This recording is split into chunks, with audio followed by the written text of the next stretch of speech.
आपके सामने एक ऐसा विषय लेके आ रहे हैं व्याकरण का, जिसका नाम है उच्चारण स्थान पर वर्णों का वर्गीकरण। यानी कि वर्णों का जो वर्गीकरण होता है वो उच्चारण स्थान के आधार पर कैसे होता है। तो हमने ये देखना है कि जितने भी वर्ण हैं, चाहे वो स्वर है चाहे वो व्यंजन, उन सभी वर्णों का उच्चारण किस आधार पे होता है। यानी कि उन सभी वर्णों का उच्चारण जो है स्थान के आधार पर होता है कि वायु कहाँ से निकलती है।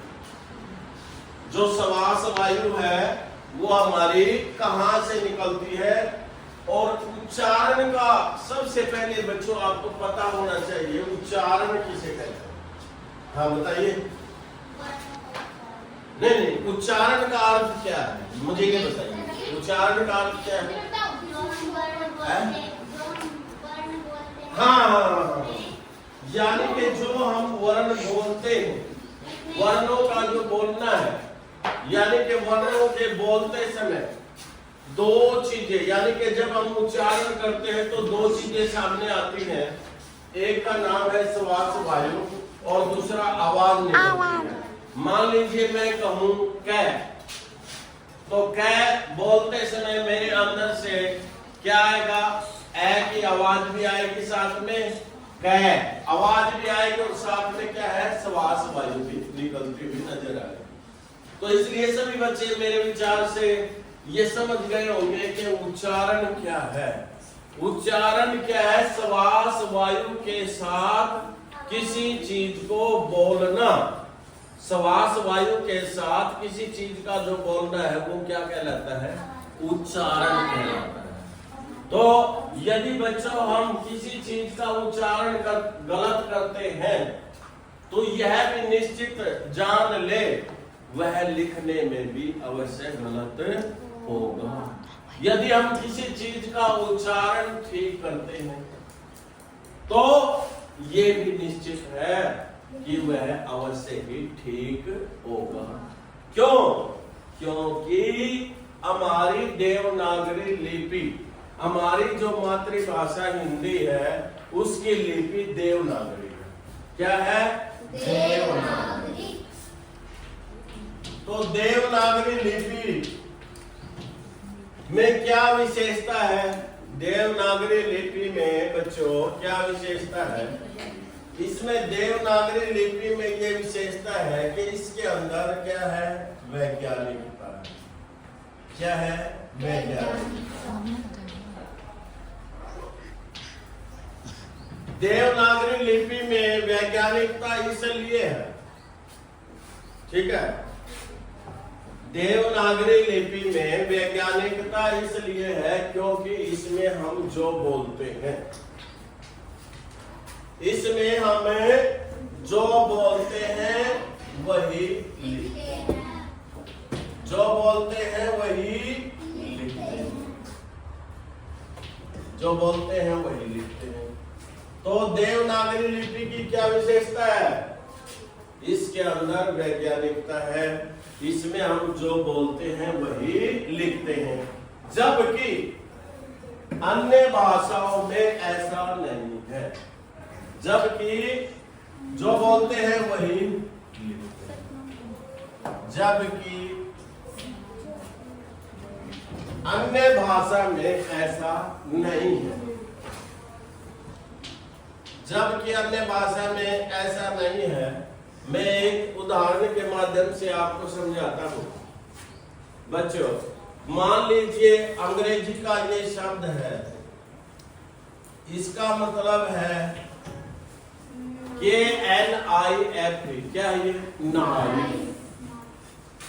देखो हम अंग्रेजी में इसको बोलते हैं नाइफ, यानी कि जबकि हमें बोलना चाहिए क्या? नाइफ। तो इसमें क्या? हाँ बताइए। हाँ, क्योंकि यहाँ के चुपचाप रहता है, के साइलेंट रहता है। इसलिए जैसे मान लीजिए अंग्रेजी का ये शब्द है, क्या है? काम। तो ये लिखने में क्या है और बोलने में क्या है, इसको हम काम बोल रहे हैं। तो यहाँ पर एल क्या है, एल जो है साइलेंट है। समझे नहीं समझे? एल क्या है, साइलेंट, चुपचाप। तो इसलिए इसको क्या बोलना चाहिए, कालम बोलना चाहिए, नहीं बोलना चाहिए, बोलना चाहिए ना। Yes sir. तो कहने का मतलब ये है कि अंग्रेजी भाषा में और हिंदी भाषा में केवल इतना अंतर है। क्या अंतर है कि देवनागरी लिपि की जो वैज्ञानिकता है, इसमें हम जैसा बोलते हैं वैसा ही लिखते हैं, जबकि अन्य भाषाओं में ऐसा नहीं है। अन्य भाषा में क्या है, अन्य भाषा में लिखा कुछ जाता है और बोला कुछ जाता है। जैसे उदाहरण के तौर पर हमने बताया, लिखने में तो कनाइफ और बोलने में नाइफ, लिखने में कालम और बोलने में कालम। तो कहने का मतलब ये है कि हम जो उच्चारण स्थान कर रहे हैं, उच्चारण स्थान के आधार पर वर्गों का वर्गीकरण हो रहा है। वर्णों का उच्चारण स्थान के आधार पर हो रहा है कि कौन सा वर्ण कहां से निकल रहा है, कौन सा वर्ण कहां से निकल रहा है। अब जैसे इसको मिटा दीजिए फटाफट जल्दी से, मैं आपको बताऊंगा कौन सा वर्ण है, उसको क्या कहा जाता है, उसको उच्चारण कहा जाता है।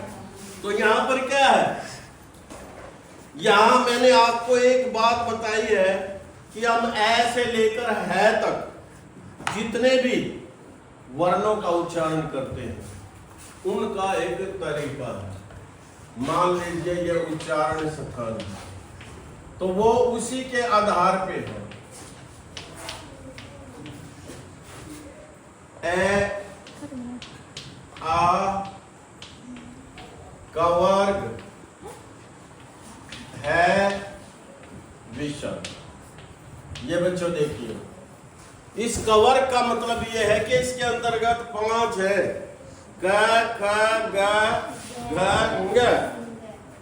इस कवर को क्या बोलते हैं, इसके अंदर 5 है, कैसे लेकर कहां तक, ख ग घ और ङ। ये किससे बोला जाता है, ये बोलते हैं कंठ से। किससे बोलते हैं, इसका उच्चारण करके देखो, ए बोलो, ए, यहां उंगली लगाओ, यहां से कंठ से आवाज आ रही है।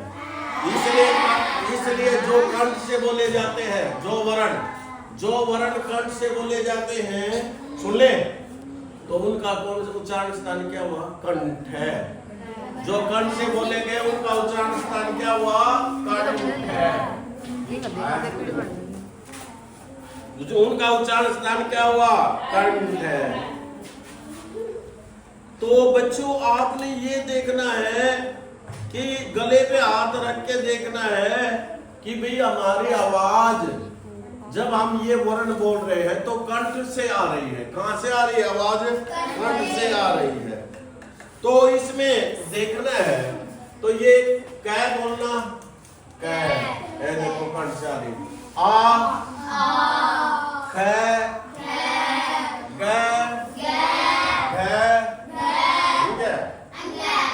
तो ये सारे ये सब किससे हैं, ये सारी आवाज किससे आ रही है, कंठ से आ रही है। तो इसका मतलब क्या हुआ, इसका ये जो है कंठ हुआ, इसका क्या हुआ, कंठ है। तो इसलिए बच्चों आपने अच्छी तरह से, हम एक एक उच्चारण को समझते चले जाएंगे। अब अगला है तालु। क्या है, तालु। अब देखना, इसका एक फॉर्मूला है सीखने का, ई चवर्ग, ई क्या है, चवर्ग यस है, ई चवर्ग यस है।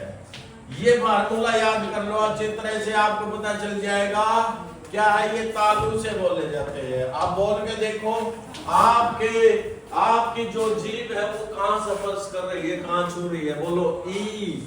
ये देखो जीभ का अगला भाग बच्चों, देखो ई, यानी कि कंठ से थोड़ा ऊपर, ये हमारा कंठ है, और कंठ से थोड़ा ऊपर जाएंगे क्या होगा? ये जीभ का अगला भाग कंठ से थोड़ा ऊपर झुका है, तो उसको हम क्या कहेंगे? तालु। और तालु है तो वो क्या बन गया? तालव्य। क्या हो गया? तालव्य। उस ताल का नाम क्या हुआ? तालव्य। समझे? समझे? ई चवार के जैसे, चवार का मतलब समझ गए क्या? क्या? वही 5 अक्षर। कौन से? छ, छ, ज, झ और आ गया समझ में? ई चवार्ग यस, यानी कि एक उच्चारण करके देखो इसका। ई कहाँ? जीभ का अगला भाग कहाँ टकरा जाके? कांट के ऊपर तालु, उस जगह को क्या कहते हैं? तालु। अच्छी तरह समझ गए? अब इसके बाद है च। कोई से बोल के देखे? च, छ, ज, झ, ञ। आया समझ में? तो इसलिए इसके बाद ई चवर्ग यस। इसमें इसके बाद यानी कि ये पांचों, इसमें तो कितने बोले जाएंगे? 2 ये और 5 ये 7। 5 और 2 7 और 1 8। कितने वर्ण बोले जाएंगे? कंठ से 8। ठीक है। ये अगला है तालु से आगे चले जाओ मूर्धा, यानी कि अब उससे आगे जहां हमारी जीभ पहले टकराई है तालु में, अब उससे आगे यहाँ, अब उससे आगे अगले हिस्से में आ जाओ अब। ठीक है। पहले कंठ से चले, फिर तालु, फिर उससे आगे मूर्धा, फिर उसका क्या हो जाएगा? मूर्धन्य। ध्वनि में जो उससे बोले जाओ वो मूर्धन्य। ठीक है। ये मूर्धन्य कैसे? अब बोल के देखो। अब अगला देखिए, मूर्धन्य में री टवर्ग रैस है। मूर्धन्य में क्या करेंगे? री टवर्ग रैस है। ठीक है। टवर्ग का मतलब समझ के हो गए वो पांचों। रै और सह कौन सा है? हाँ भाई, सह कौन सा है? पेट चिरा से जिसको बोलते हैं। तो ये कितने हुए? 7। ये भी कहां से? मूर्धा से बोल रहे हैं, तो इसलिए क्या हो गए? ये हो गए मूर्धन्य। ये किसे हो गए? मूर्धा। यानी कि उससे अगला भाग क्या होगा? कंठ। पहले कंठ, फिर तालु, फिर मूर्धा। ये बोल के देखो। री। अब वहां नहीं टकरा रही जीभ, कहां टकरा रही है? थोड़ी आगे, कंठ से आगे थोड़ी क्या होता है? तालु। तालु से आगे मूर्धा। ठीक है। ठ, फिर बोलो ठ। देखो जीभ का अगला भाग कहां जा रहा है? ड, ढ। फिर क्या आएगा आगे? हाँ भाई बताओ। ट, ठ, ड, ढ। ठीक है। फिर ये कितने हुए? 7। कितने हो गए? 7। ये 7 हो गए। ये हो गए मूर्धन्य। फिर इसके बाद तवर्ग लैस है। तवर्ग लैस है। ये देखिए तवर्ग लैस है। हो गए त, थ, द, ध, न।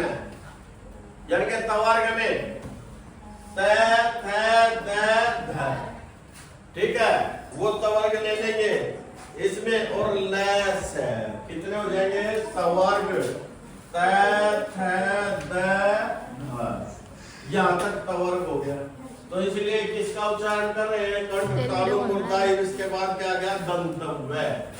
दांत से बोले जाते हैं। किससे बोले जाते हैं? दांत से बोले जाओ, उसको क्या कहते हैं? दंतव्य। जो दांत से बोले थे। बोलो तय। अब जीभ कहां टकरा रही? दांत से टकरा रही। बोलो तय, है, द। ये देखो दांत टकरा रहे ना आपस में।